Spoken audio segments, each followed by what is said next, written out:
Apex Online Racing is sponsored by Elgato, who created this lovely stream deck. For more information about the stream deck, the link is in the description below.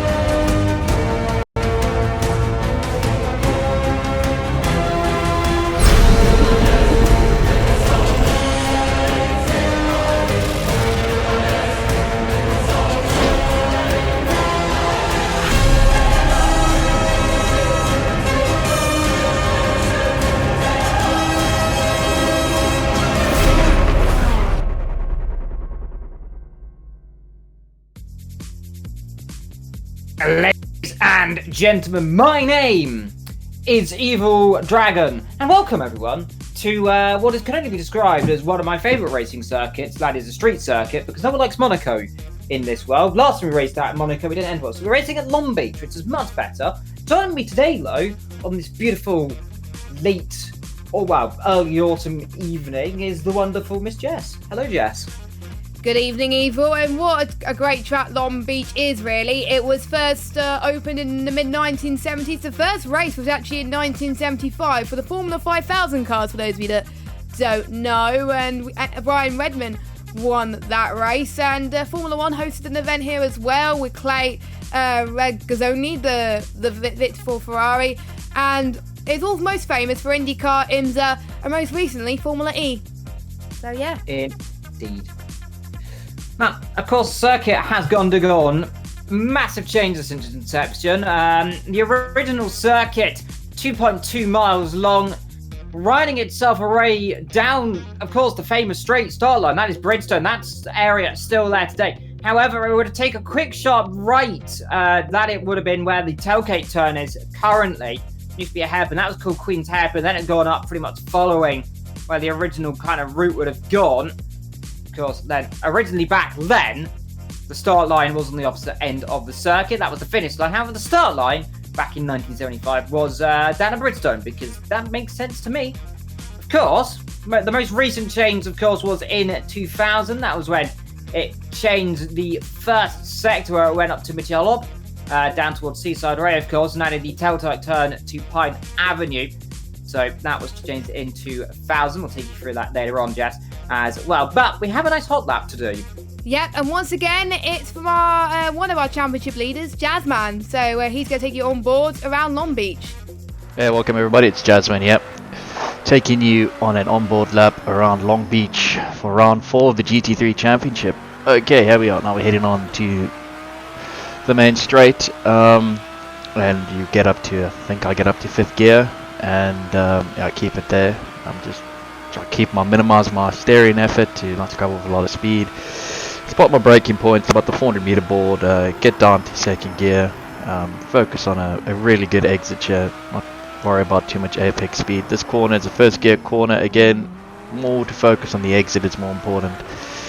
This is a 2nd gear corner. Just don't go too much on that curb, as it will flip your car. Again, for this one, you can use the curb there on the inside, but don't use too much, as it might unsettle the car. I'm heading up to the tight left-hander. Brake at about the 300 meter board. I get down the 2nd gear and I try to get a nice early apex. Then I just straighten out the car into the braking zone. Yeah, about 250 meter board, and try to get as close to the wall as possible so I can open up the exit onto this back straight. I'm heading up into the gears, 4th, 5th. And then I spot between, I'd say about 300 meter board. I brake, 2nd gear, just try really keep the car stable, and then head into this next as a 2nd gear corner. Just get power on nice and early, then brake, try to keep a nice narrow line through here to minimize distance, and then that's it, onto the straight. This has been Jazzman, and I'll see you guys on the track. Welcome everyone to Long Beach. Welcome, of course, to nice sunshine and nice Ferraris, because right now we're looking at Pran. He's driving, of course, the beautiful number 63 Ferrari. 3 drivers not racing today, of course, that being Londov, he had to pull out the season. Archil who has had to pull out of the season for the foreseeable future. And of course, we are missing last week's winner, Overtake. Of course, he has to pull out due to unforeseen circumstances. So hopefully everyone of those three potentially can return in the future. And by the way, of course, we've got to give a shout out to Tinnis's grandmother, who turns 80 today. So happy birthday to Tinnis's mother. And talking about number 666, we go to Vector 66. His birthday tomorrow. He turns 26 million years old because, of course, he is the devil. So we have to only wonder how old he could be. And we don't know how old Vector is. He's insert numbers. He's currently in 5th position with his teammate Ethan right behind him, Mr. SMM Rotari. So birthday wishes go around for all the drivers celebrating their birthdays there. And of Circuit Jess, which has provided some exciting races, of course. And most famously, the most famous landmark sitting around here is the Queen Mary.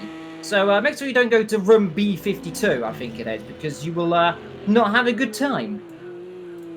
Exactly, and you know, if we've got 13 drivers, it's better than nothing, I guess. We had doubts whether Tinnis was going to make it tonight, but he did make it, which is good news. And Tinnis and Jazzman, they're doing very well with the Teams Championship and even the Drivers Championship. They're sitting 1 and 2 at the moment, with Ethan catching up. And someone's gone off there. Vectro. That is Vectro, because I saw a car that looked like Rotary's livery, and it wasn't Rotary, it was Vectro. But yeah, so obviously Tinnis and Jazzman doing very well. They got 2 and 3 last week, with Overtaker getting the first. There was 2 races last week, for those of you that didn't know. And it was nice to see Vectro getting some good results as well. He's been actually doing quite well this season. 6th place in the first race, which it was a few weeks ago. And then we had Bathurst, he finished 8th. And then where we were last week, he had 2 5th places. So, you know, he must be liking the car this season a little bit more as well. The Porsche shooting him as well. So is Ethan as well.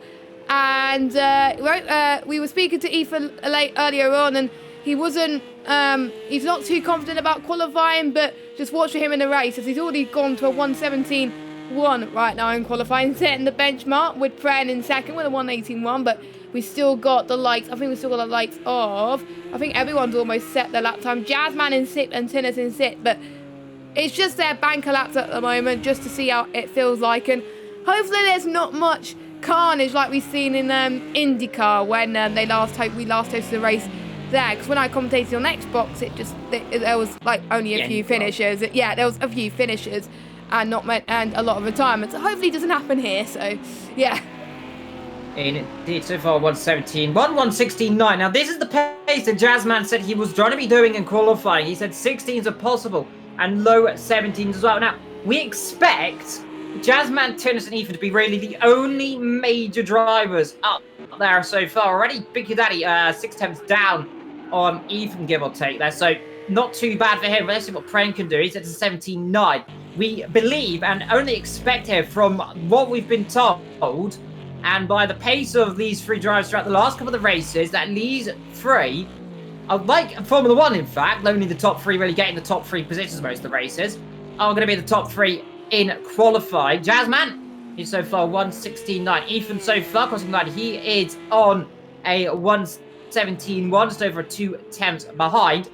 Tinnis in 3rd position. He's just put himself up to 3rd so far, 6 tenths down, however, on the top 2. Behind them, Big Kid Daddy, he's sits a little bit further down. He's currently 1 tenth down on his lap time. He's just coming down Seaside Way. Behind him, Pren in the pit lane. Davy's out. Good qualifying so far for the Bentley. He is currently in 6th position, ahead of every person in 7th.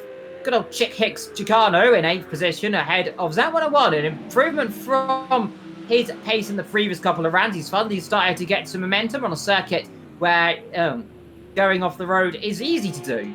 And he goes straight on. So never mind. Vectro so far in P10. He's going to be a man who possibly hoping for a top 5 or 6 position here today.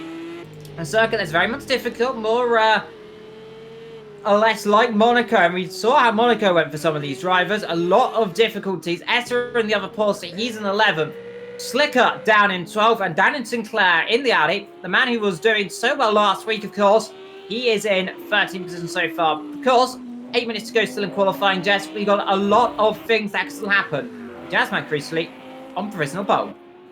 Yeah, I think that is the pole time we're going to be expecting in the 160s, but we may see people in the 150s when the track starts to evolve. And we got to talk about Big Kid Daddy in the way as well with his performances as well. He started off as consistent, third place, a fourth place, and a fourth place. But in the long race, the 40-minute race last week, he got involved in some incidents. He got caught up in some incidents, which was a bit of a shame for him, but it's not like him. But, you know, he says he's feeling all right about this race, and he wants to go back to his consistent form again for Long Beach, of course. And to be honest, he doesn't get many penalties, and it's penalty central around this circuit quite a lot, because obviously it's quite narrow. So just watch out for some people getting caught out, but for Big Kid Daddy, it may benefit him today.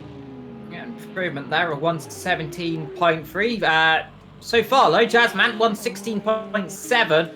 4 attempts ahead of Ethan. He's just going to cross the line right now. He's just coming down Bridgestone Avenue. Across the line. Let's see, does he improve on his lap time? Does not seem to do so far. Tinnis is sliding around through turn number 6 and 7, I believe that is. He's just coming through toward where the old hairpin used to be, of course.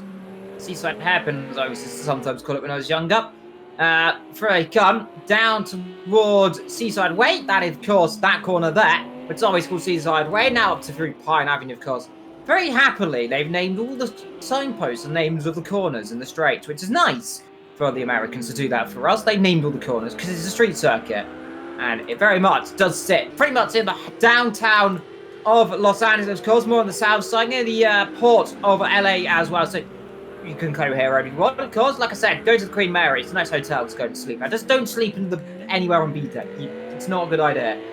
It's cursed, it's horrid. And let's hope no drivers have a horrifying curse today, though, Jess.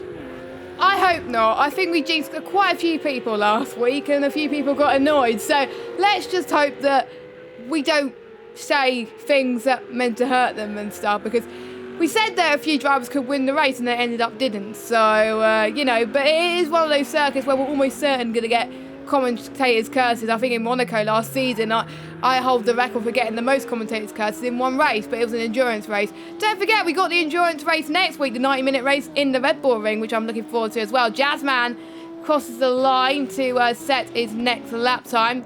Has a few other people. They've got 6 minutes to go. And it is going to be at a later time, the race, compared to this one, the Twilight race, which I'm looking forward to. If you've seen the thumbnail, you know what I mean. And I like night races. They tend to provide the most action.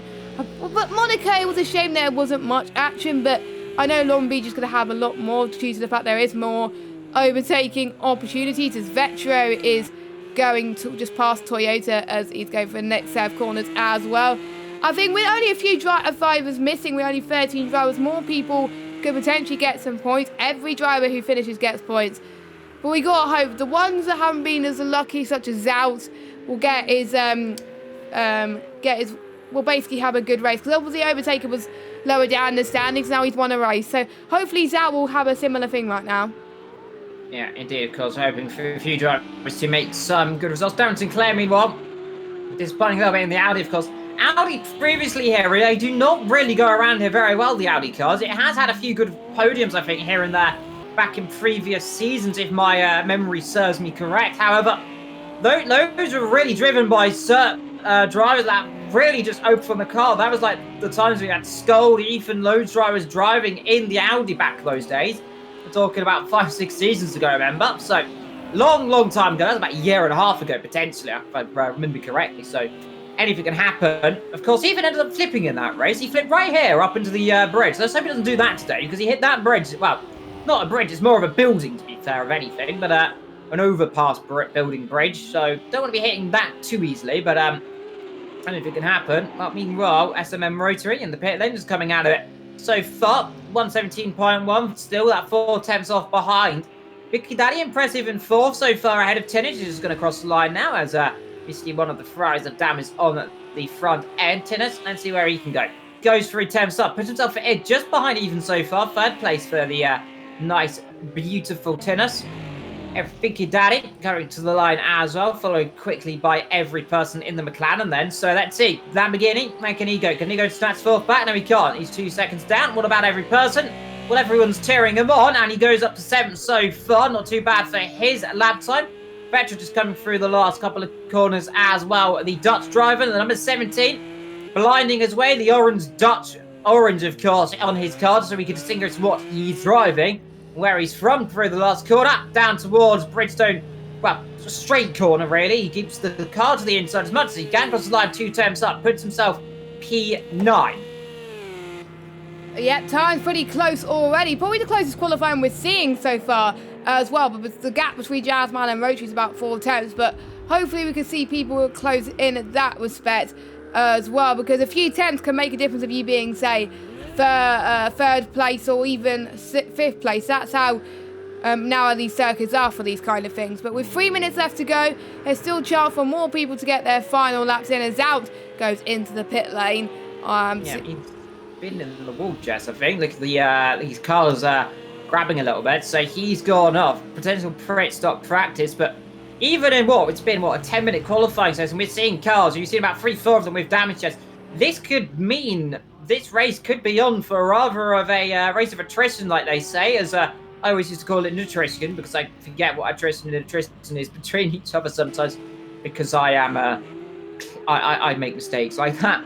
But a race of attrition, which I'll probably call attrition, like I said, in the race, but we'll get to it as well. Hello to VSR Brett in the chat as well. Meanwhile, last time, so set lap time, Jess, last 2 minutes, we'll get maybe 2 laps in. Looking good right now for the top 2, however, because Tin is now second. Yep, it is. Obviously a 1-2 in the championship, and they're 1-2 here as well. I like these two because they were teammates last season, and this season they're teammates again, and they've obviously chosen the right thing. Obviously, a lot of people are used to the Merc, but we're only seeing a few Mercs on the field this season. Just one, actually, on the field this season. It's a shame there's not many McLarens now due to Archel pulling out, but Archel's got valid reasons for why he's not racing, so I wish him the best of luck at whatever he does anyway, as well as Londoff as well. That was a quite tight line that Essa took there towards the final corner. I've raced around here in Long Beach, even though it was for a social race a couple of years ago. I think it was 2018, I think. You know, I don't like that final corner. It's so narrow. It's a big opportunity for mistakes. The Chicano's been in the wall far too many times there. A lot of hint of bodywork not being very nice there. So luckily it's only qualifying and not the race. But I hope we don't see a lot of damage in the race, because this could be a sign of that. But we'll see.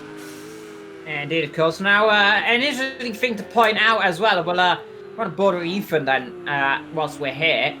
We do have a few glitch rules like we do at Monaco, so some drivers have been notified that some corners can just absolutely destroy your car, 100% engine, 100% damage on every single part of the car, if you even slightly graze the wall, which is an unfortunate glitch that, of course, will not be able to fix now, because Project Cars 3 is now out, and, well, we have their own opinions about that one, but we'll remain impartial on that one. I think it's a very good arcade game, nonetheless, as Ethan rather taps the wall there, so that might be his lap time a little bit over, but we'll just take you through this corner here where it's glitched.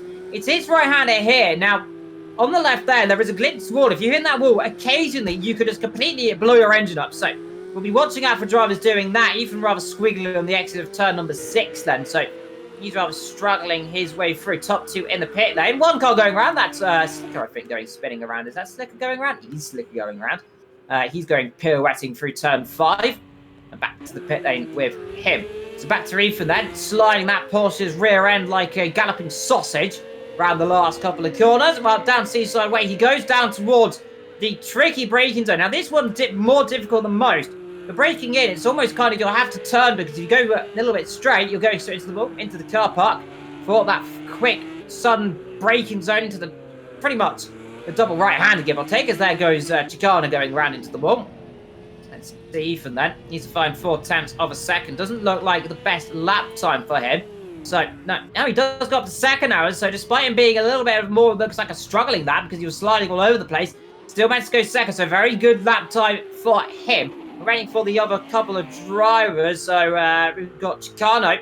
My apologies, it wasn't Chicano respun, it was his teammate, I think, spinning around.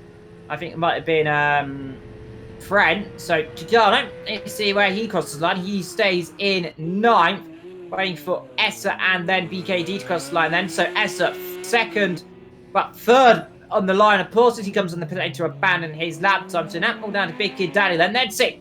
Can he get himself up there on to the first, second, or even third row? So far on the 4th, crosses the line and stays on that 4th row, I think. Yes, I think so. Yeah, so we'll go through. Second, right? Oh, is it? Oh, right. So you must have improved then. So we've got Jazzman on pole. I can't remember how many poles he's had so far this season, but it's quite a lot, as well as Tinnis as well. And Rotary's got quite a few poles as well. So the top three sharing poles this season. So we've got Jazzman, then Ethan, then Tinnis, then Big Kid Daddy. Dan Sinclair again improving race after race. It's great to see all these newbies doing really well. Pren in 6th, every person in 7th, Davies out in 8th, and we got Chicano, Vetro in 10th, and then we've got Essa, Zout, and Slicker bringing up the rear. But I've got to say, these Porsches and Lamborghinis are looking incredibly fast around Long Beach at the moment. Could this translate to the race? Oh, it definitely can translate to the race. Lamborghinis, strong here. Porsches are going to be strong in pure race pace as well. Remember now, we believe Ethan's going to be running the soft tyres. We believe Jazzman and Tinnis both on the hard compound. So as this race goes on, it's only going to cool down because it's going to be a twilight race. So it'll get to night time, about 2-3 degrees. Now, the hard tyres should be okay, of course, in these temperatures. However, they still might lose a little bit of temperatures right at the end. So it's all up to Ethan, Tinnis as well. Now remember, this will be a 1x1 solo file start, of course. The stewards have deemed it to be more safe. However, I disagree, figuring we went at Monaco's 2x2, if I don't remember. And that ended beautifully well. So I'm not quite sure why they have to do 1x1, but nonetheless, it will make the start a little more different than others. Yeah, and obviously the track temperatures is different as well due to the fact that it is later in the day, 5 p.m. as well. Expect a lot of track temperature changes as well with the tyres. They've got to manage their tyres a little bit more this race as well, and obviously being a narrow race. We were getting used to the 2 races last week, but it's back to normal this week, and next week we've got the 90-minute race as well. So championship on the line. We're almost halfway into the season already, Evil. Like 1 or 2 races to go until that. You know, if they start making mistakes now, then it's really going to hinder their chances of the championship. And for some of them, well, for most of them, it's their final season on the Project CARS games ever in AOR for a while. So, you know, they want to have their best season yet. For some of them, they need to step up. But some of them, they will need to try and just think of ways to improve. Ethan is still looking for his first win. Could tonight be the night where he hunts that? Or could we see the likes of Jasmine or Tinnis taking another one? Maybe we could see Big Kid Daddy take his first win in a while. Or even Dan Sinclair. We may see a few surprises like we've seen Overtaker last week. Indeed, we'll never say never. Never say never again. They always say around a circuit like this. Down in California, the crowd rather excited. They're absolutely shook to their core. They can't move. That's how excited they are. Look at them all. Absolutely beautiful. Common crowd to get some fingers. We get ready for the 5 lights. And then the 5-second wait, of course. 1, 2, 3, 4, and then the 5th. And right about now, after my quick 5 count, we're underway then. 2x2. Off they go on their formation that then. Jazzman, the man who is so far 2nd place in the championship, hoping for another victory here today. Had issues last week. He ended up in contact with his teammate Tinnis, the most controversial moment of this season so far by far. That allowed Overtaker an easy just cruise to the victory, of course. Rotary also had his own issues in that race. He was 3rd in the first race. However, Matt did not really get the best out of the car due to getting caught up in a horrifying accident in the 2nd race. It was absolutely out of everyone's control. A spinning Ferrari put the end to that battle.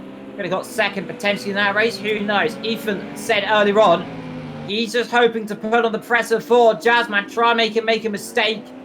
Potentially even pit early. If not, just get some clean air and then just try and make your own race. So we should see a few cars in this race pitting quite early. Vetro as well. He said he'll be pitting quite early. Just try and get himself out of all of these battles. So we'll be seeing, I imagine, a few early stops. Crucially though, Jess, it's going to be that battle between Jazzman and Tinnis. That's going to be exciting because last time they had contact, this time, who knows what's going to happen? Yeah, exactly. We don't want things to happen just before they start the race because there was a few times where it has happened. So, especially around here, you know, it's far too easy to make a mistake around here in these formation laps. So, they just got to just warm their tyres in the most sensible way as they all go towards the final corner, and Jazzman is going to lead the field away and he's going to floor it, hopefully.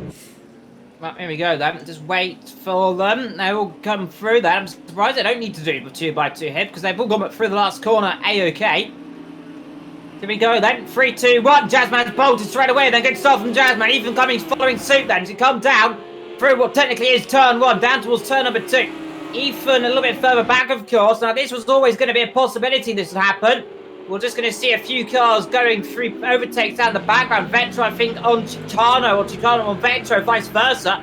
Camera not really working through there, but everyone got through turn 1 absolutely A-OK then. Chicano in 9th, Vetro down in 10th position.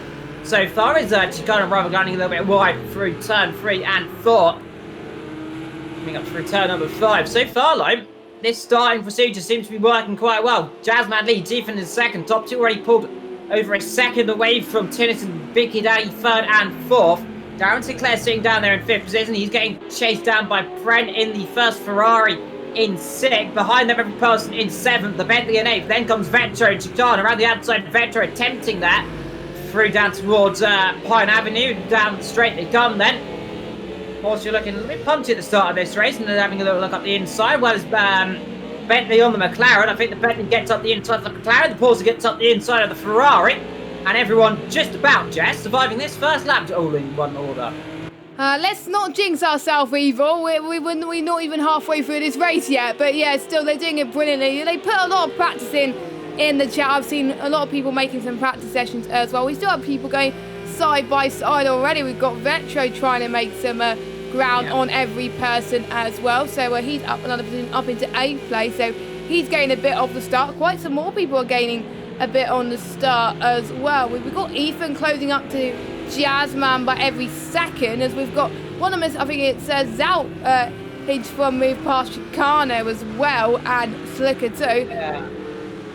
More if it was Essa going up the inside of Chicano there. Chicano's dropping down the field quite quickly. Now, we could have theorised that Ferrari might struggle around here. It has previously struggled on this circuit, and so far down there at 11th and 13th for 2 of them, respectively. However, Friend being the outlier right now, having battle right now with Darren Sinclair, Audi versus Ferrari. Don't know if they say that around these types of races. Oh, there's the Bentley, and that was always going to happen eventually around this circuit.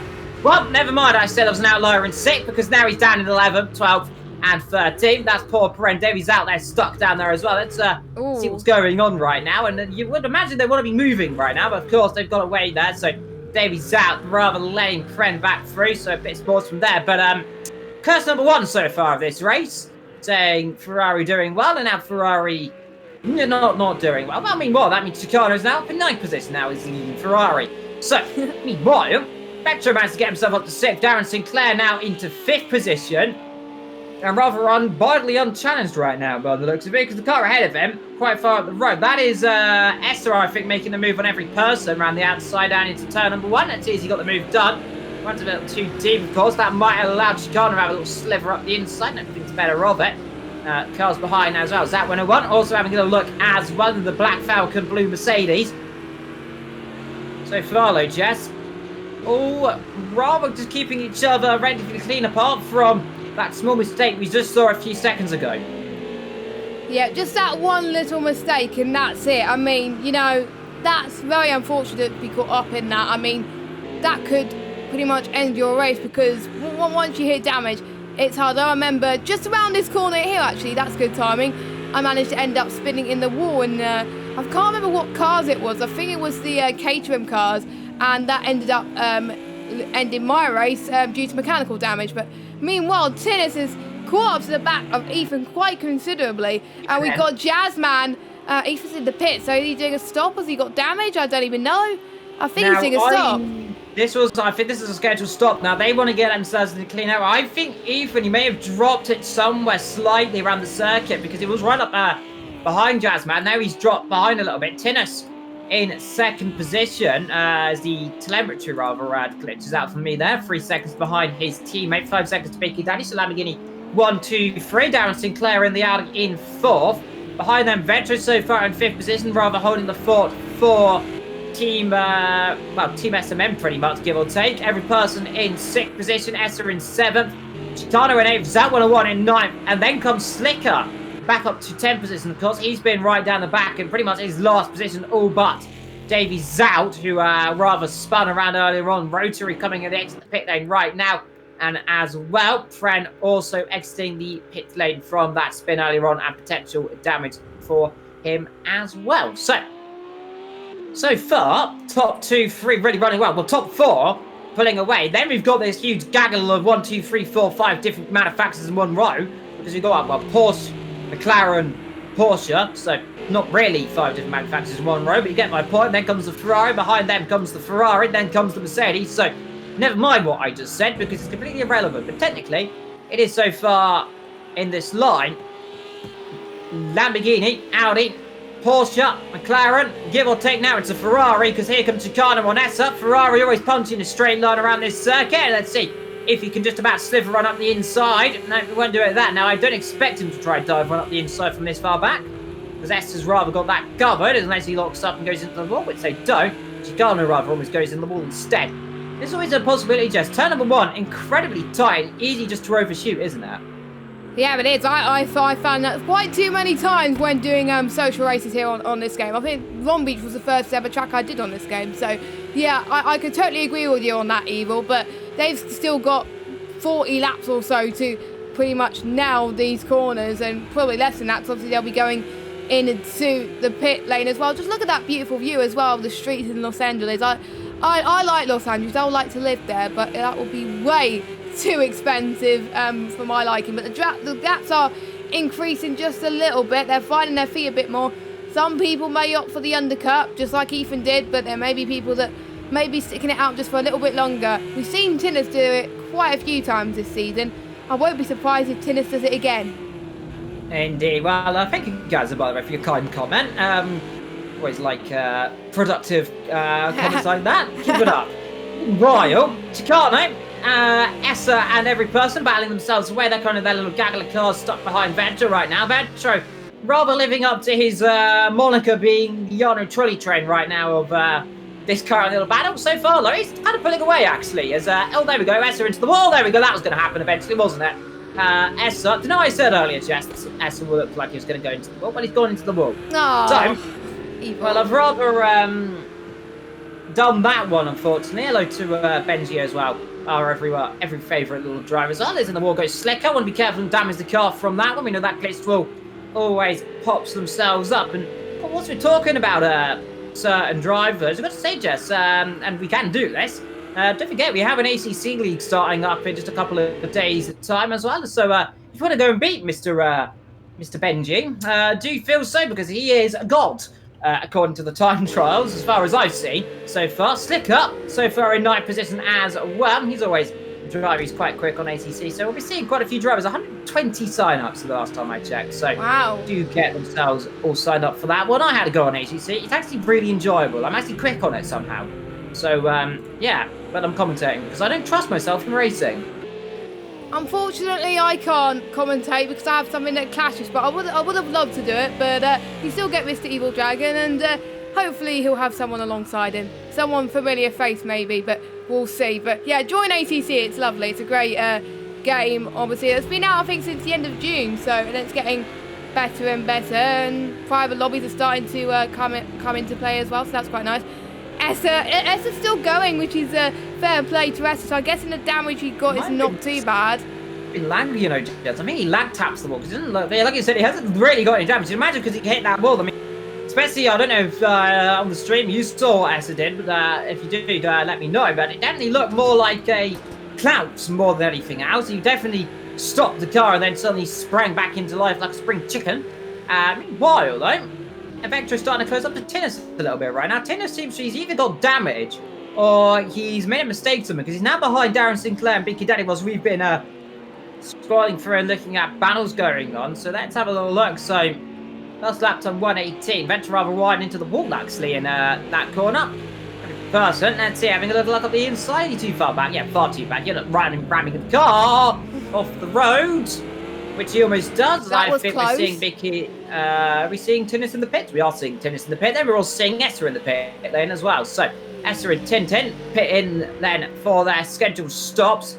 This is always the interesting thing. The pit wall, all the mechanics jumping over the pit barrier, of course, and to serve their cars as well. Davey's out, meanwhile. he is going to be inactive. He's not too careful at the moment because of Jazzman coming up to lap him pretty quickly. So that just shows you how quick these drivers are. Meanwhile, good stop for Esteban. Yeah, Tinnis has got damage, Jess. Big damage because he's been in the pit lane a long, long time right now. Yeah, because I thought, wait a minute, Tinnis is not meant to be pitting now because he usually does the overcut strategy, but he's got damage. Yeah, he's got damage. That's probably that's probably why then.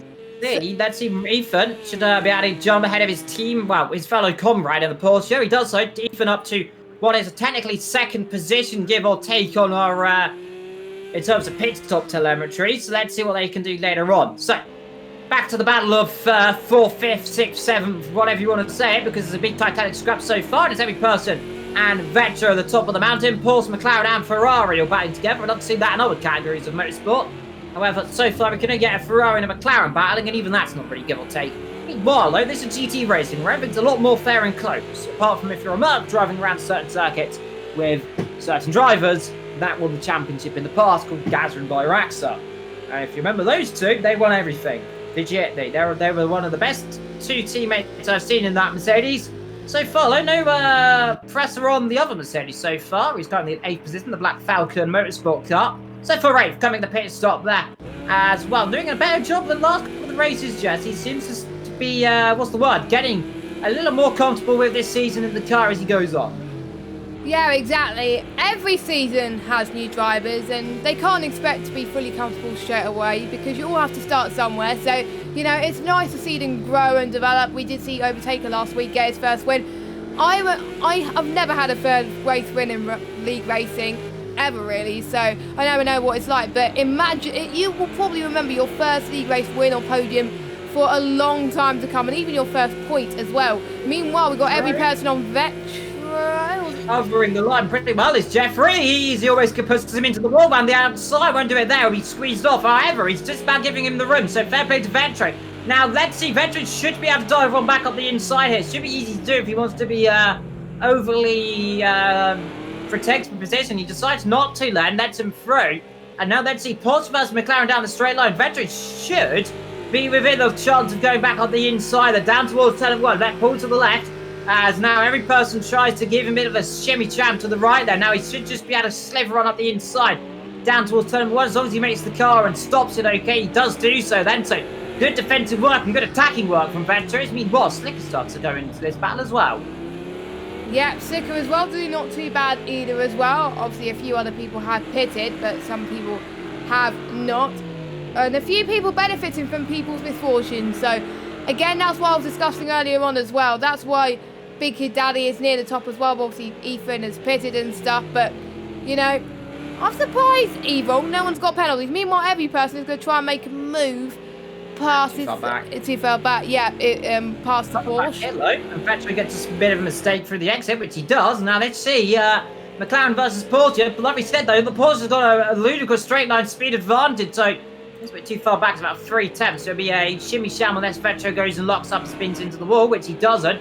Every person seems a lot more comfortable into this little section though. Now, what every person wants to be doing here is just trying to settle Vetro down towards turn 1 and then get up the inside. He doesn't want to be getting passed down here because Vetro in that Porsche, as he comes to the pit lane on cue and ruins what I was about to say, is really quick in a straight line. Meanwhile, though, we'll continue because here comes the Ferrari and the McLaren instead. Come on, Ferrari. Let's go. That's it. Well, you can overtake a McLaren in GT racing at least, so there's always a promise. But the McLaren might go shimmy run back up the inside. No, thinks better of it. Has to straight to the outside line so he doesn't end up getting in contact. Slicker getting involved in this as well. So both of the Ferraris of Chicago and Slicker, the two teammates, working together. The chick ricks, as I always to call them now these days. The slick chicks. Slick chicks. We're going to call them slick chicks now, Jess. That's their new name, slick chicks. Oh my god. I think a lot of people are going to be like at the end of the stream saying, why has Evil said that? But they're always Slicker hit the wall there. I think he's going to lose a bit of grip. McLaren trying around the outside, then we'll just keep on board of this camera angle for the time being, give it a nice onboard view of this battle from a distance. As right goes the car, in the wall goes Slicker again, and while they continue pushing each other onwards and onwards, let's see McLaren versus Ferrari in straight line battles. And then see, meanwhile, I just noticed this by the way, Vetro has actually jumped his teammate Ethan in the pit stops due to some miraculousness there. So Ethan's rather dropped back a little bit. Essa just behind us. So the rest has dropped back as well. We're looking at Pren into turn number 1 indeed. Well, every person still on the hunt for that 4th and 5th position, as well as Slick Up, who's always a prominent figure in these top 2 little drivers. And everyone in the chat, do keep up your comments as well. Let's see Mclaren. Let's see, is he going to drive up the inside and towards turn 1? Too far back again. So really, this is the issue, Jess, around this circuit. You're not really going to get through too easily. There's not many overtaking opportunities unless you do it down into these 90-degree sharp corners. Not here, of course. Really, the only place is down the long straight. Yeah, almost certainly for overtaking. But there's some people that might prove us wrong and try and go for a move that you can't possibly do, as we saw last week as well, where people tried to go for the impossible. But those are the best drivers, the one that take a lot of risks and make it pay off, because you've got to do that in racing. You can't just let people pass all the time. But meanwhile, Zout is going to try and get past the Bentley. Again, very late on the brakes there, but luckily Zout didn't hit the wall there, luckily, thank goodness. So, you know, that is good to see that he doesn't have any damage. But, you know, it's nice to see the Bentley up there. Obviously, the Mercedes a lot faster, and we got the Mercedes pulling, the Bentley pulling in. Yeah, he's going to the pits, yeah. So that must be for damage then, Jess. No reason not to. Well, meanwhile, continuing our battle for 5th and 6th position, because that's the only battle going on so far. We've got Rotary behind his teammate Vetro slightly closer. Now, I imagine these two will switch over positions. Team orders, I imagine, will be in force. Well, not in force, but well, most likely Vetro would get out of the way of his teammate. However, by legitimate pace, he is ahead by quite a comfortable margin, actually. So you're going to wonder what's going on there. Has he even made a mistake somewhere in the race? His lap time's looking rather consistent. So, very odd now. Unless Vetro's just got some incredible pace that we've missed, of course. It can always happen. But so far, Jess, a little bit of a cool moment in this race where the sun's just starting to set. Getting nice and cool. You get all the nice lights from all the different cars starting to beam up. The white and yellow, of course. Now, if you are new to endurance racing and wondering, well, why has the Ferrari got yellow lights and the McLaren got white lights? Now, that is, as every person rather decides to make some yellow sparks up back in his car, due to the fact the Ferrari is more of a 24-hour spec car, but the McLaren, that doesn't normally race in the 24-hour races. Now, for example, if we have a look through, we should be able to see, I think, Essa might be running the... No, he's running the green light. The green lights, the white lights. Now, if they're running yellow lights, that means that endurance spec car, they're running yellow. Sorry, other one. Yellow is endurance. White is just the normal 1 hour spec races, of course. Now, I'm not quite sure what the reason is they do that, but I suppose there's someone in the chat knows more than I do about GT racing in general and could give me a more detailed explanation about that one. But I believe it's just for some reason. I think possibly for the lighting, actually, to make it more visible during the night. I can't exactly remember. More like every person starting to continue that battle. Vetro now behind his teammate Ethan, so looks like that was a textbook overtake there. Jess, didn't look like... I don't believe Vetro put up too much of a fight there. No, I think they're working together as a team. Luckily, Ethan's mic is working now in the PSN party, so they're able to chat to each other. So just like Tinnis and Jazzman were doing last week, so they're going to be telling people for sure, saying if I'm going to go for a move and stuff like that, potentially as well. Unfortunately, Tinnis and Jazzman came together for the very first time last week, battling with each other, but luckily they made amends and they said sorry after the race, and no hard feelings for both of them. And to be honest, it was straight after the race they said sorry, and then they were friends again. So it's like, you know, it happens, but you know that's what you get with teammates sometimes, sadly. But yeah. It's always when you hate your teammate though. It's always the worst feeling. You can never have in sim racing, especially even real life. Definitely in real life, you hit your teammate. That's almost a death sentence there. But it's sim racing. Some drivers they'll take it lightly. Some drivers they will end your career there and then if you take them out. So some drivers, it does always never do it. Rule 1, don't hit anyone. Rule 2, definitely don't hit your teammate. Rule 3 is don't end up destroying both the races when hitting them if you do hit them. So there we go. Hello to good old Fogarty in the chat, good old Johnny in the chat as well. The same person, good old Carl Fogarty, as I will always call you. Carl Fogarty until the end of time. Meanwhile, every person, 5th position so far, and continuing on his merry way. lap 16 of 46, Jess, and right now we can say this is turning into rather a processional race a little bit. And like we could fear, street circuit racing can provide very big gaps. It's all going to be about what's going to happen later on when this race starts to close up.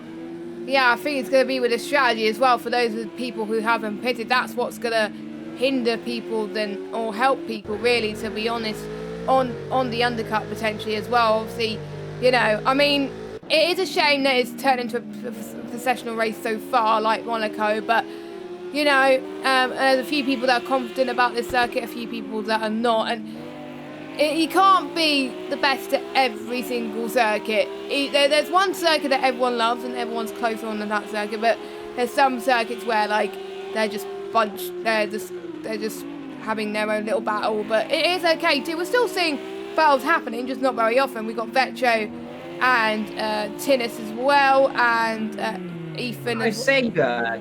Yes, that's Jazzman, by the way. He's still yet to cover the pit then, by the way. He's now a lap ahead of his teammate due to this strategies on, so that really just shows a lot. So Jazzman right now, last lap time 118.3, quickest driver on circuit by way over a second. So Ethan said he may have a chance of winning this race, but really, let's be fair, right now unless Jazzman bins it into the wall somewhere, it looks like Jazzman's rather got himself a clean route to victory lane, as we would say in America right now. So unless something catastrophic goes wrong, which knowing mine like it probably will now in the next couple of seconds, it's all going rather well for Jazzman. Yeah, I did say at the start of before the stream actually, it's going to be an easy win for Jazzman, I'm sure, but Evil said to me, there could be some other people challenging for the win today, but yeah, I think Jazzman may have this in a bad, but I'm not going to say much more about Jazzman because I'm worried they're going to jinx him, so I'm going to say nothing more about Jazzman and victories at the moment, but 18 seconds compared to him and Big Kid Daddy. It's going to be really good when obviously Big Kid Daddy pits, Jazzman pits as well. He's going to be comfortably out in front of those guys as well, so we'll see. But you know, there may be people out there doing faster lap times. Ethan's lap time 1:19.2, so even with older tyres, Jazzman is quicker, which is very impressive. But don't forget, Jess, though, they don't need to change tyres in these GT races. It's only an hour race, of course, give or take 90 minutes on some occasions, so they will not need to change the tyres, of course. Remember, on in the other series AOR run, mandatory tyre changes are enabled, of course. You do have to change your tyres, and tyre wear will play more of a factor. But tyre wear will play a factor in this race, of course. They'll get about 4 to 1. Ethan was warning us for some of the cars, especially the Portugal Lamborghini potentially as well. May encounter some tyre wear, but they will not need to change fuel. They only have to stop, add a litre of fuel in just so the mandatory pit stop, of course. So that is why they'll see them stop occasionally. They'll have to stop, of course, just to take them probably a litre of fuel, if that sometimes. So, always a nice short stop. But right now, a nice cool race. Meanwhile, though, I've got Tinnis starting to close up on Vettel a little bit right now. Porsche versus the Lamborghini.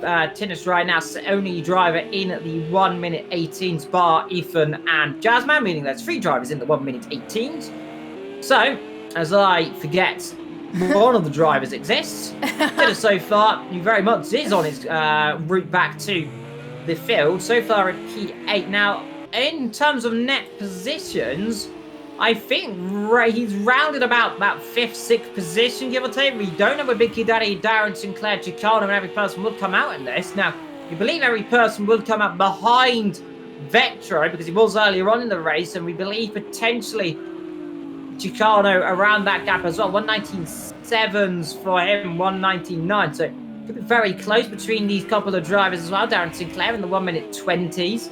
So it's an interesting little concept right now, just an interesting little bubble of where's everyone going to come out when they all stop. Now we probably imagine these drivers will stop probably a little bit later on in this race, around about lap 28, I believe. I think we should be seeing these drivers stop. Yeah, majority of these drivers, obviously Ethan pitted earlier as well. I think Ethan was the only one that didn't have damage that pitted early. Everyone else who's pitted already had damage and they couldn't continue with that damage. So, you know, I wonder if the forcing to pit earlier for these guys like Tinnis may work wonders in the future towards the end of the race. But you know, Tinnis usually likes doing the alternate strategy, but you never know. If it works well this race, he may try and do a different strategy in the next race as well, as he's really closing up to Vetro. He's faster. I'm sure it's going to be easy pickings, but you never know. Vetro is good at this type of stuff, at defending around these types of tracks where it's hard to overtake. Yeah, indeed. Well, he's always proved to be a formidable force. We've seen it in the past with the likes, I think, of Gaza. I think a couple of seasons ago, I think it was season 14. No, it was definitely a Bruno, I remember. He put up a hard-fought battle for a couple of lads. One of my favourite little battles there. I think, remember, Jasmine commentated me on that race back before we found a nice Jess to commentate with. So, good times. But meanwhile, not a lot of action going on, Jess, and this is what we feared, really, to be fair. Long Beach, unfortunately, processional races, and well, we have 2-3 drivers, and we do have a few a few big points to look at. We're wondering where the top guys are, but by pure pace, Jazzman's pulled a 21-second lead right now. And this really just goes to show that Jazzman, on his day, by far is the quickest driver. He's a lap ahead of Ethan right now, so he's up everyone up to 7th. Give or take, he has to stop. That's Davey Zout. They're just coming to lap for the second time. He's rather struggling. He's down to lap 19, coming on to lap 20 as Lee's Carly's come on to lap 22. So he's, 2 laps down and should just be getting out of the way right about now. He does. I think should be getting out of the way of Ethan as well. Does do so as well. So the Bentley proving himself pretty good there in terms of spatial awareness, getting well out of the way of all the cars coming through. Meanwhile, looking at Vetro and Tinnis, battling over 9th and 8th position so far in this middle race. Currently, that 21 of 46 coming to midpoint of this afternoon's this midpoint of this race, might we say. Nighttime starting to settle across, of course, down a nice purple hue starts to rise, and this is really where Long Beach comes alive, Jess. It looks absolutely gorgeous at nighttime. Most of the races I've commentated on Evil around Long Beach has been during the day, so it's nice that it's in the nighttime because it's more gorgeous in the nighttime with all the floodlights and everything like that. Some moments kind of remind me of Singapore, and the glitch wall kind of reminds me of Singapore as well. Remember the last game in F1 2019 where it was a wall of death that people did not want to hit, and people did, and it got annoying. But yeah. Oh god. But anyway, Tinnis, I think Tinnis is gonna get past Vetro. No, he's not. He's still a bit too further back potentially. Slicker goes in the pits right now for his mandatory stop. He wants to get it out of the way. That was roughly about a predicted time, predicted region. A bit earlier than I thought he was going to go. I thought he was going to pit a few laps later, but I'm guessing he wants to get ahead of his rivals. Both Tinnis and Vetro go ahead of him, but not by far. Only about 3 seconds though. Well, man, this can that position there. We'll have a look. We'll get the official thing at 6 seconds. Yeah. So. Oh right. He so was the time glitches. Round about every person's then about 6 seconds behind. About 3-4 seconds behind. So minus 6 seconds. So Vetro right now is looking for around about 3rd, 4th position. Ethan should easily be around about that 3rd position, I believe, because looking where Ethan is compared to Lee's two, what is about 5 seconds up the road. So, wow, these guys are minus 5 seconds. So, Darren Leclerc right now on course for a podium. Give or take, according to my stats in my brain, which is saying that, which could be nothing to me, but nonetheless, could be. Well, let's see how close I get from it. So, I think Darren Sinclair should rejoin this race where he is when he stops. Potentially. Don't quote me on that. But I think Darren Sinclair right now is at least in 3rd, maybe 4th position. Well, shame you can't clip stuff on YouTube, because I would have liked to get for someone to clip that. You can do that on Twitch though, but you can't do that on YouTube, so you know. Yeah, we're not going to quote you on that, Evil, do not worry, because I don't have a clue either. Because I can't judge pit stops to save my life on this game. Anyway, but you know, there's 13 drivers still on his goal. Every person almost having a bit of a moment there as he was trying to see if he can find a bit of time on Slicker. He is getting desperate actually, but again, he's going to wait until I think he's going to wait until potentially a little bit later on in the lap to get the move, because he's a bit too further back for Vetro. Is he lapping someone? Oh no, but we're riding on board with someone else. Okay, there we go. Considered Vetro battling. I would say every person that you can. Sorry, I swear. This camera mid-battle for you. I mean, I'm trying to confuse. You're me. You're evil. I'm evil. Yes, I am evil. Meanwhile, Tennis, Vetro, those two are still battling together. They're about 3-4 turns between them. Fren, battling away with Essa so far. It's the battle between the two old horses right now. Give or say, these two have been very familiar driving each other. I've seen these two in AOR for as long as I can remember, really. Essa, very great friend, actually. He's a really nice person, as well as Fren. All these drivers are extremely nice, actually. So, in the past, we've had some drivers that are harder to talk to in terms of interview. All these drivers are really nice to talk to in interviews, but we can't talk to all of them because we haven't entered our Discord, all of them, so far, which is unfortunate. Seeing JR's sim racing in the chat, saying Jazzman has gone. He really has gone. What was the word, Jess? He's checked out, really, hasn't He's an alien. Well, I wouldn't say he's an alien because that's you can't call people aliens like that. It's mean. He might not be an alien. He's not a Martian. He's from Qatar, born in South Africa. A man who's really on a mission right now, proving to be one of, if not, the standout performance really this season. Since we've got rid of the likes of Gaza Boy, Raxa, and all those dark horses, those old the old god really. Jazzman's just been the one who's just stood there, waited. He could have won the championship last season had he not have gone off and made that mistake. And now Jazzman, of course, seeing Jazzman has not pitted. Neither is the top 5 have yet to stop. But like I was saying, Jess, Jazzman really just taking the mantle from what was the old guard of dominating races. And really with his teammate Tinnis, but less so in these last couple of races. When Jazzman gets a break, he just goes. He checks out. It's almost like Lewis Hamilton, and you just never see him again until he makes a mistake, which hopefully doesn't. Remember, there was people that pitted until late in Bathurst, like Tinnis, and he went on to win that race. So maybe Jazzman is taking a leap in Tinnis's book potentially in this race. Yeah, indeed, well, there's always a potential there. Meanwhile, still the battle going on between 8th and 7th, and 5th and 4th, and also 11th and 10th. And that is the battle between the Ferrari and the Porsche. That's the battle between the Lamborghini and the Porsche. And that's the battle between the McLaren and the Ferrari. And the Ferrari rather pulling away. I think Tinnis had a little luck there. He's definitely the closest of the drivers to making that move through Vetro right now. Though he doesn't go completely through Vetro. Well, let's see. Is he going to try and line up anywhere? Won't be doing the inside here. We've seen some very spectacular accidents down here in motorsport before. My only memory I can definitely pinpoint was, I believe, in that corner would have been in the 1980s in Formula 1. I think it was a Ferrari into a Williams. I can't exactly say, but I do remember vividly a memory of that one watching it on videos. Let's see, is Tinnis going to dive right up the inside? No, it's better of it again. Too shallow of a line and too acute of an angle. Would have sped into the side of Vetro, and this Vetro broke early as he Vetro rather making that Porsche as wide as he can make it right now. Later, Vetro, the young Dutchman, makes his birthday tomorrow. Getting old he is right now, 22, I believe he'll be next day. Tomorrow. We're about let's see, 2 hours time, give or take, because he is an hour ahead of us. So only watch this tomorrow. Happy birthday, Vetro, because we know he'll watch the stream back later on tomorrow. So we'll wish him many happy returns as he gets old in the world. Someone, meanwhile, is rather taking out all the combs, Jess.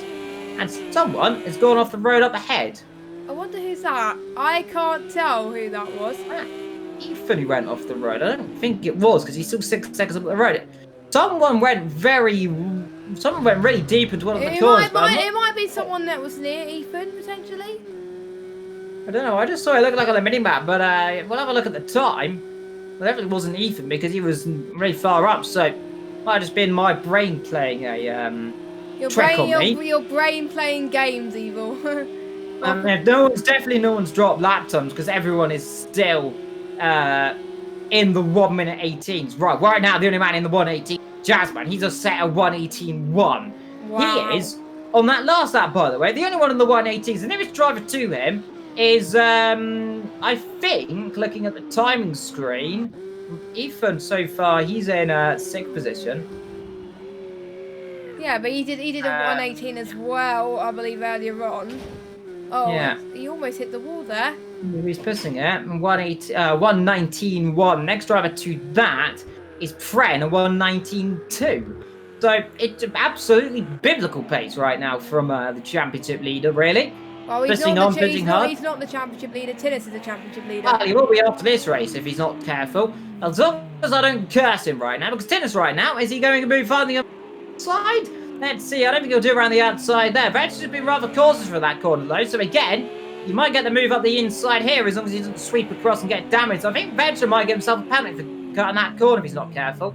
Let's see, he won't do around the outside there, be contact. They're giving each other a nice wide berth. Fair play to Dennis around the outside. Vetro giving him the worth and the work. And let's see, is he close enough to come back through with the slipstream down towards turn number 1? Let's see. Slipstream, is he too far back? I think he's just about too far back this time around. Yes, he is. But he put up a long fight, though. Fair play to him. And I think it was almost going to be in the end. Tinnis might just get ahead. It was always on the card. So Tinnis could see the rear end really stepping out on the Lamborghini. And this has been a common trend, remember, Jess? Last week we saw Jazzman drifting the Lamborghini around everywhere. He doesn't seem to be too kind on its tyres, unlike the Porsche. Yeah, exactly. I mean, Vetro, I think, as long as he remains in the top 10, he's going to be happy. He was predicting top 10 last week. And, he almost did the same thing to Ethan there. Hopefully there's no damage there from Vetro. Yeah, didn't do any damage there. It's just a slight love tap really on the wall. So he should get away with that one. Still waiting for a few drivers to come in. Oh, that's every person in Chicano together. Oh my god. And what's happened there down at the... that is actually... oh my god, he's hit the wall again. He's hit the wall again. He is struggling, I think. It was down to the car. Down to the car. Yeah, every Andes, I think, had it coming together there. And, you know, I think that was our first proper incident of this race with 2 people. So, most of the other incidents were just people bidding it into the wall themselves. But, yeah, so that's a bit of a shame for every person. He needs to go in the pits now. Yeah, it looks like a bit in the pits, of course. It looked like he definitely front rightal impact there. Definitely more looks like the front right damage. So we don't know exactly what happened there. We just cut to it just at the right time. We just saw... I don't think they collided, you know, Jess. I reckon what's happened there is every person's gone deep into the fountain section rather than bounce over the curves, because that was too much. That was such an acute angle. We'll have a look what Chicano's time is. Yeah, it was every person in Chicano, not every person in Essa. Sorry. Yeah, but Chicano and every person is going to be setting 128. So, yeah, so would appear to me that Chicano hasn't really been involved in too much of an incident there, because if he was, he would have lost a lot more time than 2 seconds, as that is Essa. He's a lap down, who's rather doing the same thing he did last time around. He did this earlier on, went deep into turn 1. Doesn't like turn 1, does he? Nah, he doesn't. Not many people like turn 1 either, including me on this game. So, yeah, we're on Jazzman's on lap 31, whereas if there's people on lap 29. So, I won't be surprised if Jazzman laps some people twice if he already has. it up. Yeah, he already has. Wow, that is insane pace from Jazzman. He's like Lewis Hamilton-esque in a way, or Max Verstappen dominant, or even Vettel dominance in like the Red Bull days. Yeah, of course. Remember, we've seen other dominating performances. Most recently, I remember James Baldwin in the GT Challenge, in the I think it was the British Championship, of course. Yes, it was. Yeah, dominating until he got a penalty. Unfortunately, it was 30 seconds up the road. Darren Sinclair, meanwhile, in the pit lane, in the Audi, and has he got damage, or is that just because Harry has? Ah, that looks awful, Evil. His bum does look like he's done. He looks like he's had a bit of a facelift, and it's gone horribly wrong for Darren Sinclair. And I think that might demote him down a few positions. Evil, you just done a commentator's curse because you said Darren Sinclair will be on the podium today. Oh, I did. And now he's in the wall. Let's see. He's not too... He might still come out ahead of Ethan, actually. We never say never, of course. His pit stop's quite short. It is quite short. You know what? He might come out ahead of Ethan still. Let's see. Here's my money on it. Let's see. He might have tapped the wall. No, I don't think he's going to come out. He's going to be awfully close between the pair of them. He's just going to come out just behind him. But he'll come out ahead of Tinnis, I think. Quite comfortably ahead of Tinnis, to be fair. He's just rejoining now. You just see him just up the road. There he is. So, you will come ahead of Tinnis at least. So, not all has been lost. No, exactly. So, I retract the curse.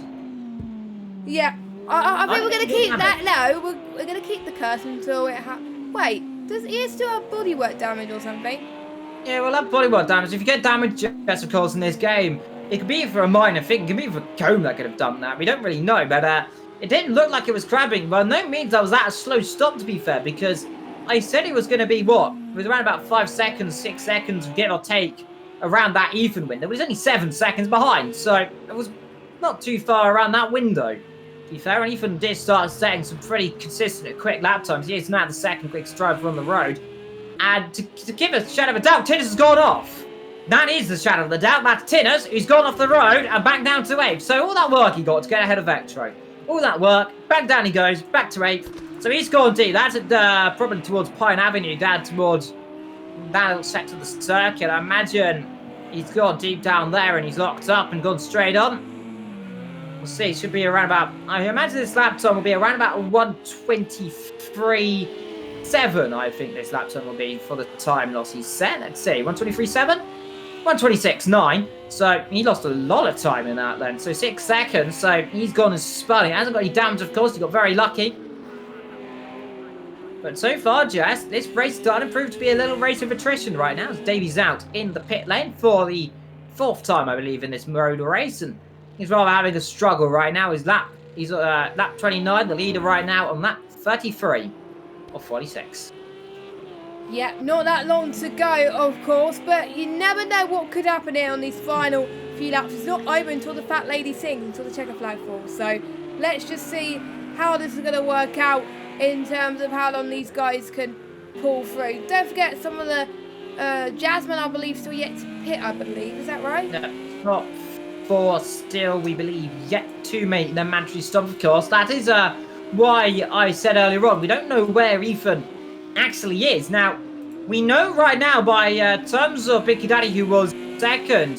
So Ethan should be in third. Biggie Daddy really in second position right now. He's kind of the outlier in this. He is really just punching above his weight. Keeping himself close, keep himself quiet. It's Tinnis right now. He's continuing his battle away with Ethan. Fogarty.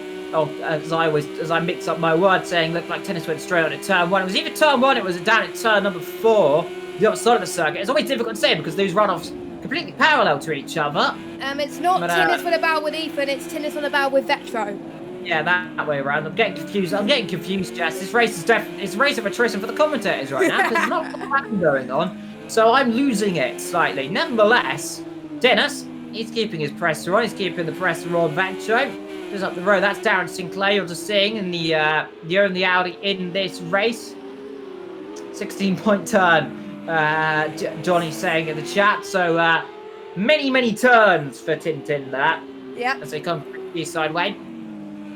Always a beautiful shot though, especially with night time. You just get the moon gleaming around this circuit. It's definitely got probably the best moon effect in this game, as it just slowly rises and sets. And it's something on this game that I do enjoy actually, because the moon, this might sound really nerdy, I'm getting to the nerdy section here, but it does actually rise and set depending on what day you put it on. So you put it on a certain day, the moon will be in a certain position. It'll be a crescent, full moon, whatever you want it to be. If you set it in the right day, it will do its own stuff. So it's pretty cool if you do that. If you manage to set a race long enough and set a 60 time question, the moon will generally just move itself around the Earth, which is an interesting little stat for you there if you get bored. Davey's out in the pit lane again. That is the 5th time.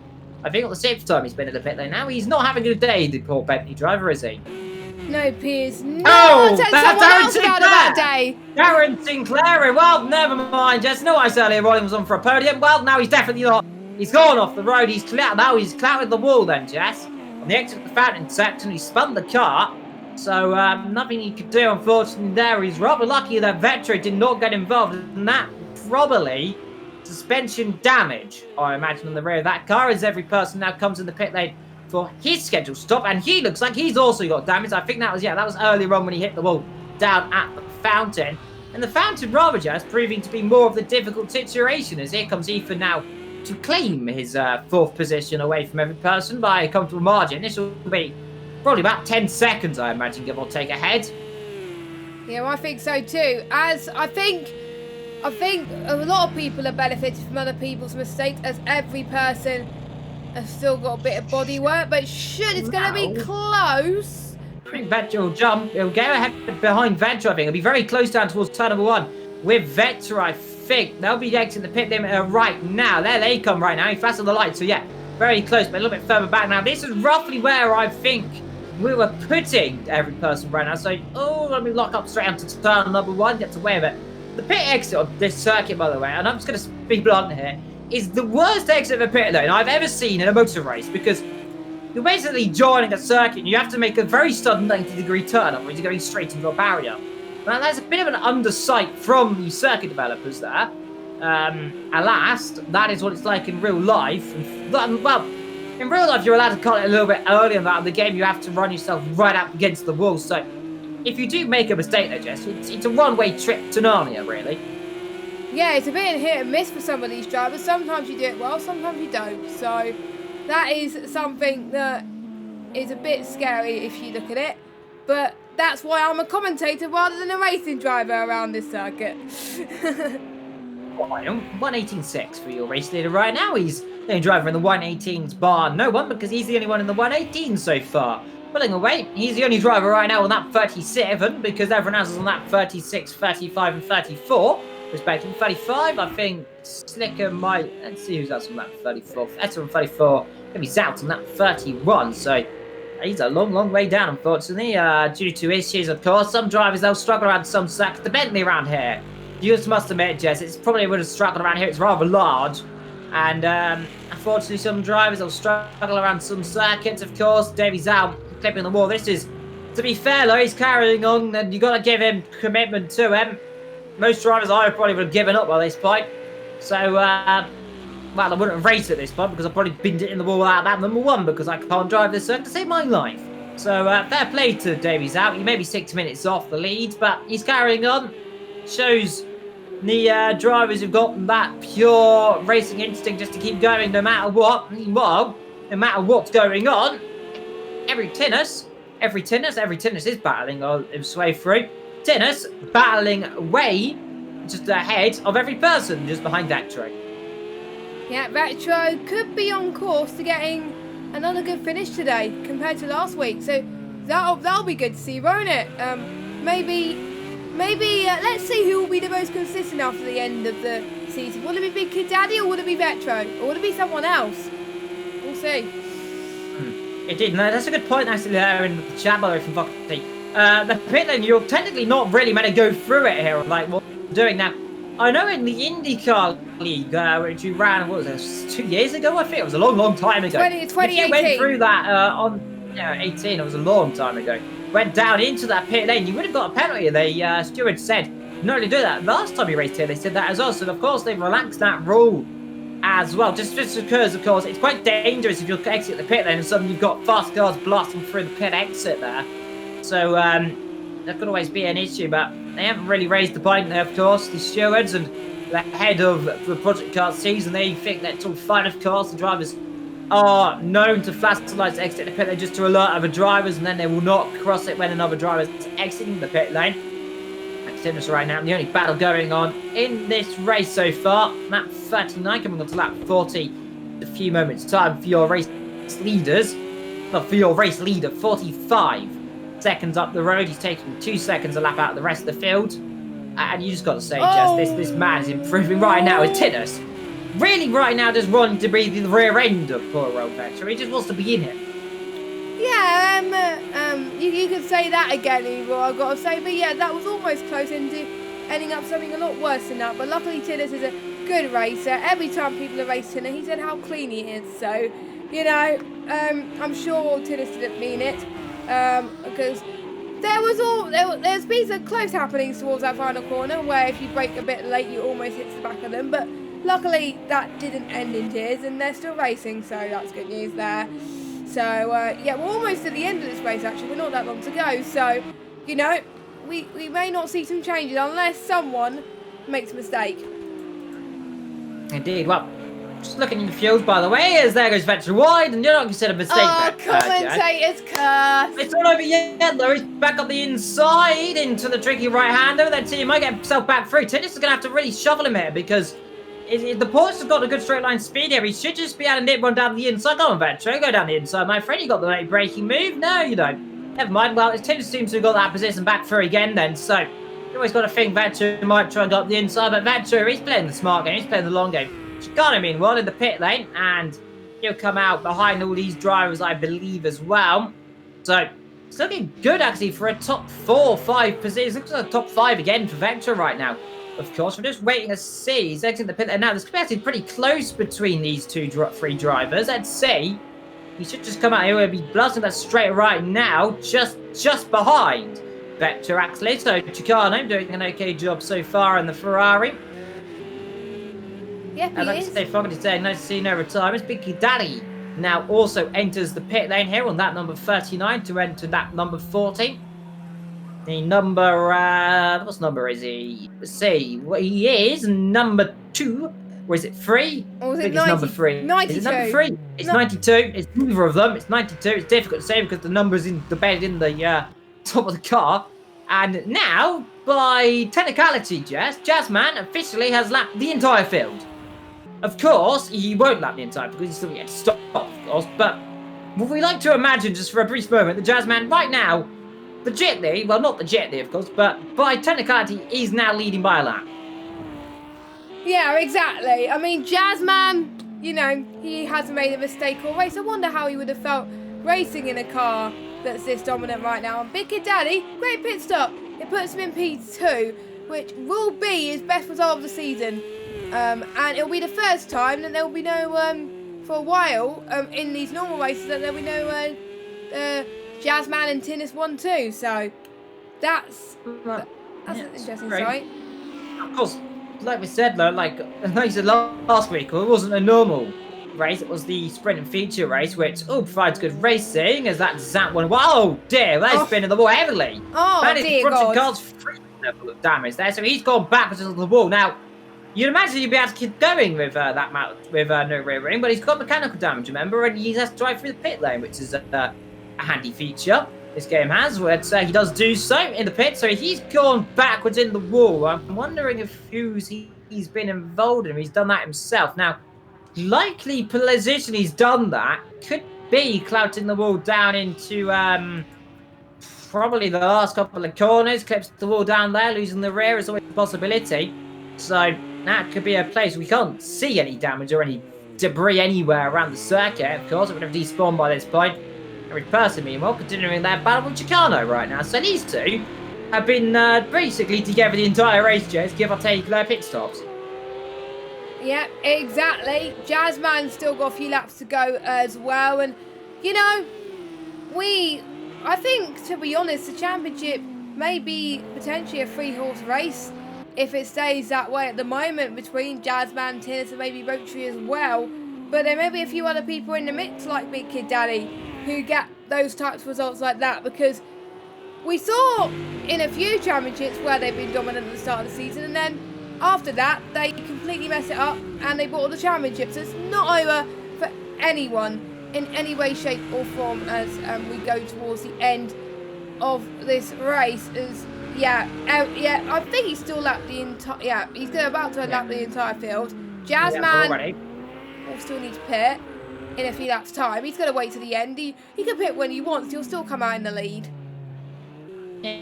Well, meanwhile, Ethan and Big Daddy not too far apart from each other there. 1:19 from Ethan. This lap time will be more compelling from Big Daddy. 1:19.2, 1:19. I'm going to presume it's going to be a 1:89 if I guess it's correct. 1:19.1. So give or take 2-3 tenths. They keep them together, pretty close together. Vectro and Tinnis not too far apart from each other. That's Zat 101 in between them there.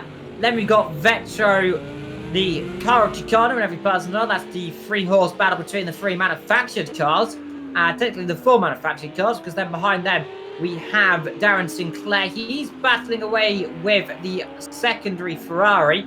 That of Fred. Behind them we got Slicker in the out Ferrari as well. And then we've got Essa Zout 101 and Davey Zout, the Zout cousins, really. The Zout family really. They're not. I don't believe they're related, but these out drivers rather struggling around here in Long Beach. Always a possibility. But look at it, Jess.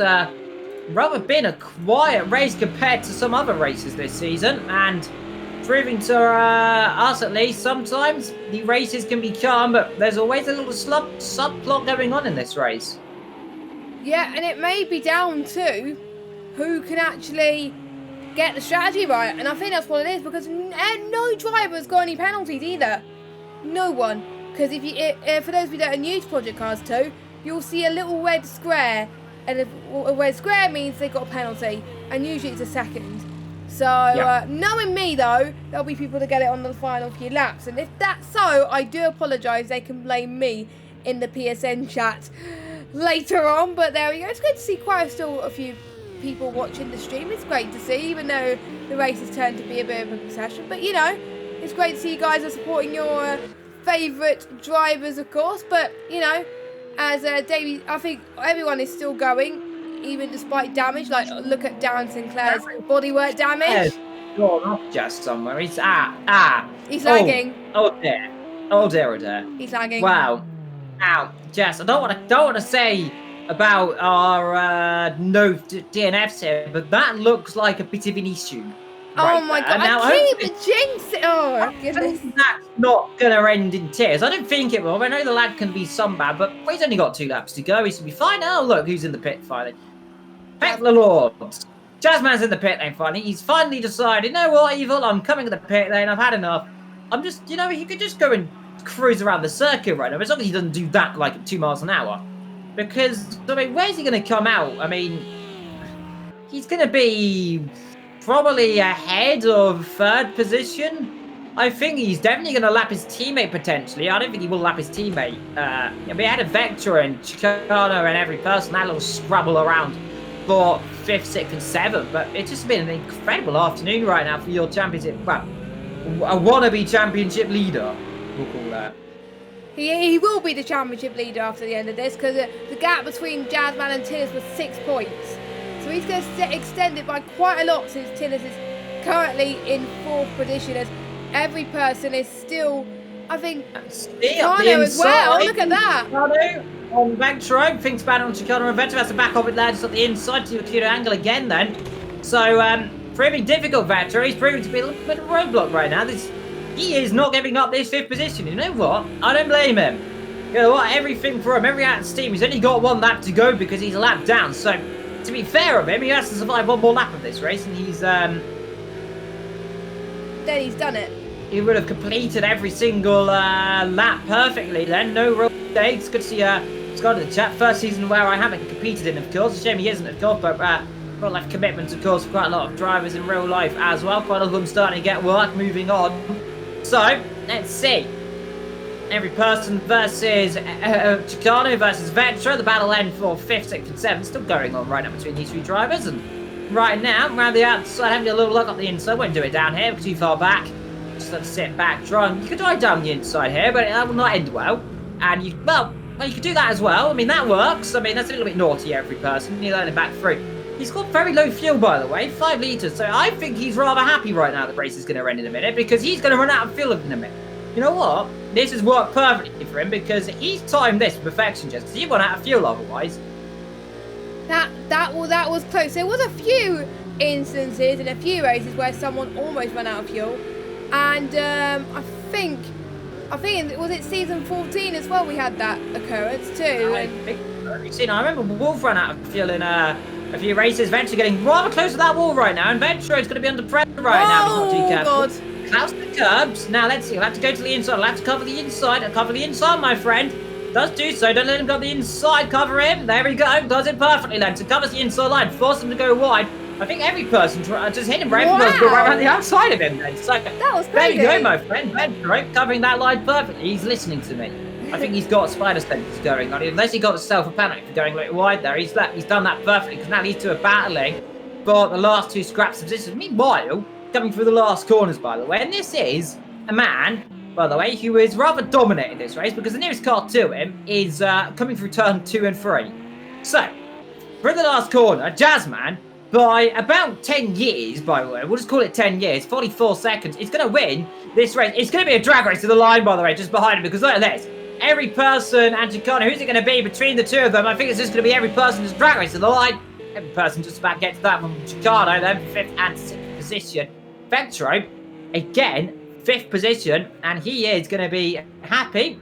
And he is now very much in tatters down the straight, and now he's about to get slammed into, and now he's upside down. No, he's not.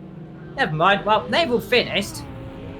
And now, we've got to wait for the rest of the drivers to finish. This is going to be the interesting thing, because we don't know who's the next driver to finish. That's the interesting thing right now. It is going to be, I think it's Darren Sinclair. Yep, Sinclair's crossed the line. No, Sinclair's crossed the line already. Essa? Oh my god! Essa, look at Essa. Daddy. Look at Essa. Essa's car looks awful. Dear. Well, Essa's rather been. Well, we'll just say he's not had very much. He's been attacked by Vis's dog, basically, to the front of that car. Yeah, well done to Jasmine. yeah. Well done to Big Daddy, actually, because he gets the driver of the day to my vote. 2nd position, fair enough. Rather just kept himself out the way. Ethan as well. An absolutely biblical drive there, though, from Jasmine. 53 seconds up the road.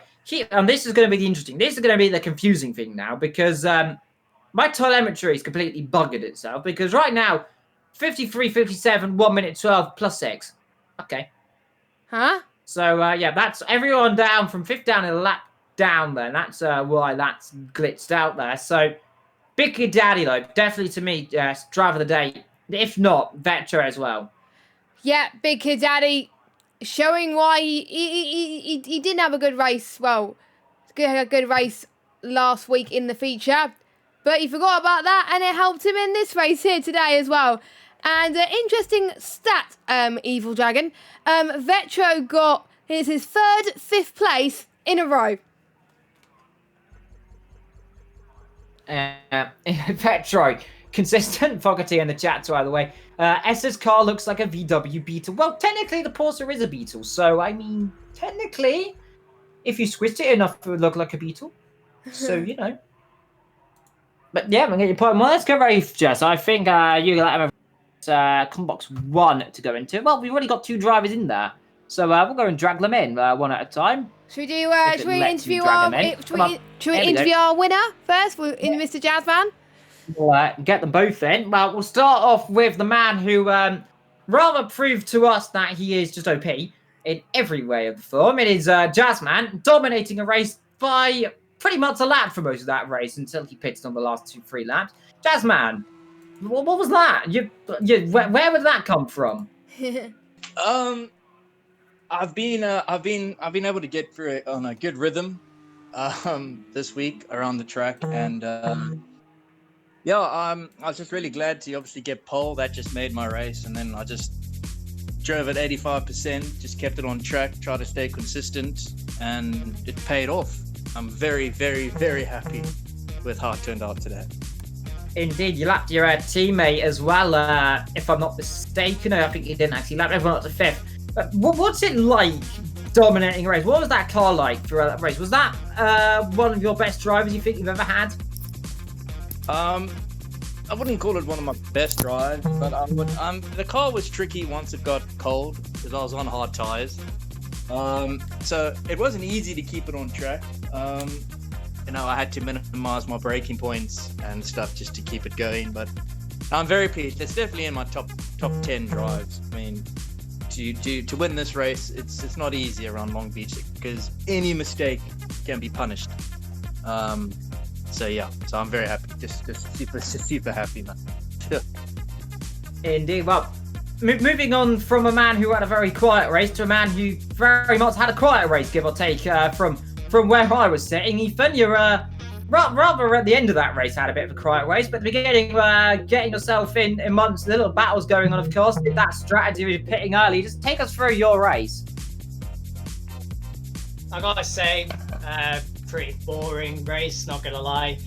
Long Beach is a race of attrition, very much like Bathurst. And I feel like I had the time to get on pole.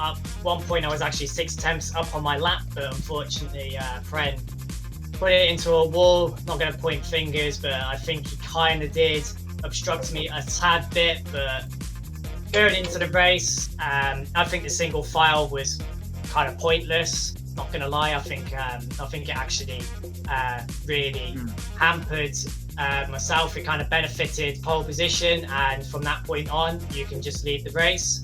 I think there was only one opportunity where I think I could have got Jazzman, where he had a bit of a tank slapper, but he blocked it off pretty well. And at that point, I just paced myself. There was a few sketchy moments with the car, but going into this race, I was more just looking ahead into the actual next races, because obviously the championship's kind of close.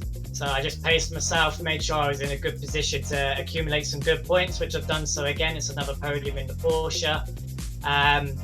But yeah, I'm just happy with it. I don't really care if I may come second. Could I have won?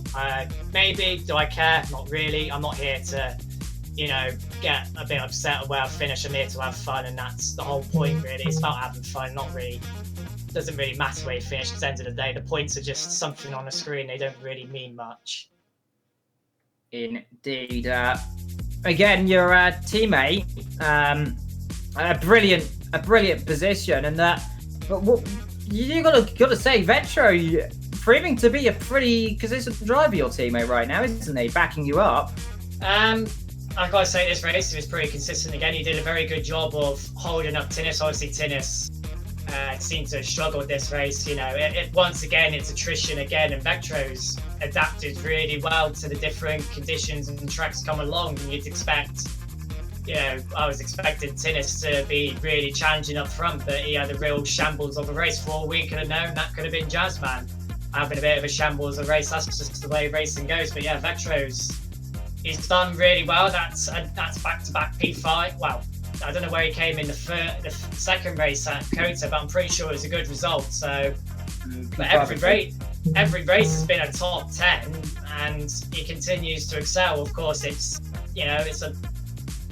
slowly going to get faster and faster and more consistent in the car as the races go on. And we're in race 5, or technically 4, considering the sprint and feature. But in terms of how he's doing, it's a really good progression. I'm really enjoying him doing well. It's really motivated me and us as a team to really strive to get some good points.